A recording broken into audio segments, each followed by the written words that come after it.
நம்ம இன்றைக்கி பீன்ஸ் பொரியல் செய்வோம்.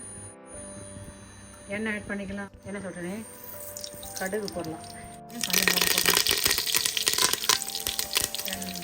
கடுகு கருவேப்பிலை போடுறோம், காஞ்ச மிளகா போடுறோம், கொஞ்சம் சீரகம் போட்டுக்கலாம். பொடியை நிற்க பூண்டா இது கூட ஒரு 4 பச்சை மிளகா சேர்த்துக்கலாம். இப்போ நம்ம பொடியை நினைச்சு வச்சு வெங்காயத்தை இதை ஆட் பண்ணலாம். இதில் கொஞ்சம் மஞ்சள் ஆட் பண்ணிக்கலாம். பாருங்கள், கொஞ்சோண்டு நான் தேங்காய், ஒரு பச்சை மிளகா, ஒரு 2 பிஞ்சு சீரகம் போட்டு அரைச்சி வச்சுருக்கேன். ஸோ இந்த மசாலா நம்ம இதை ஆட் பண்ணிக்கலாம்.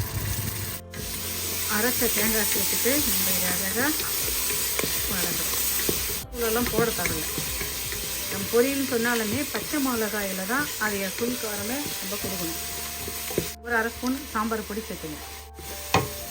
எப்போதும் வானிலே சேர்க்குற காஞ்ச மிளகாத்தூள், மல்லித்தூள் பாடு, சாம்பார் பொடி சேர்த்துக்கிட்டா பரவாயில்ல. தேவையில்ல, சும்மா லைட்டாக கொஞ்சம் தண்ணி வந்து நிறைய போட்டதில்ல.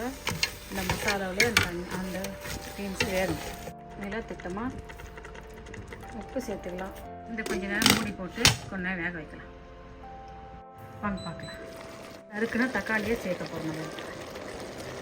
பொடியை நறுக்கிற தக்காளியை சேர்த்துட்டு நம்ம இதை அப்படியே ஒரு கிண்டி எடுக்கலாம்.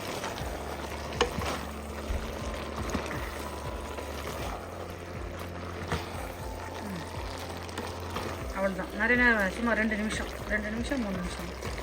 3 நிமிஷம் மூடி போட்டு வேக வச்சோம். இப்போ தக்காளி பழம் போட்டுட்டு நம்ம உப்பு சரி பார்த்துங்க. உப்பு சரி பார்த்துட்டு காரம் பார்த்துங்க. காரம் வந்து நம்ம வந்து பச்சை மிளகாய் தான் நிறையா சேர்த்துக்கிறோங்க. 4 பச்சை மிளகாய் வெட்டி போட்டுக்கிறேன். ஒரு பச்சை மிளகாய் தேங்காய் கூட அரைச்சி சேர்த்துக்கிறேன். உங்களுக்கு வேணும்னா 2-3 பச்சை மிளகாய் எக்ஸ்ட்ரா சேர்த்துக்கலாம். இந்த நேரம் மூடி போட்டு வேக வைக்கலாமா? கொஞ்சம் ஒரு 2 நிமிஷம் கழிச்சு தரக்கலாம். 2 நிமிஷம் திறந்து பார்க்கலாம். பாருங்கள், ரெடி ஆகிடுது. நீங்கள் வீட்டில் ஒரு முறை இப்போ ட்ரை பண்ணி பார்த்துட்டு சொல்லுங்கள்.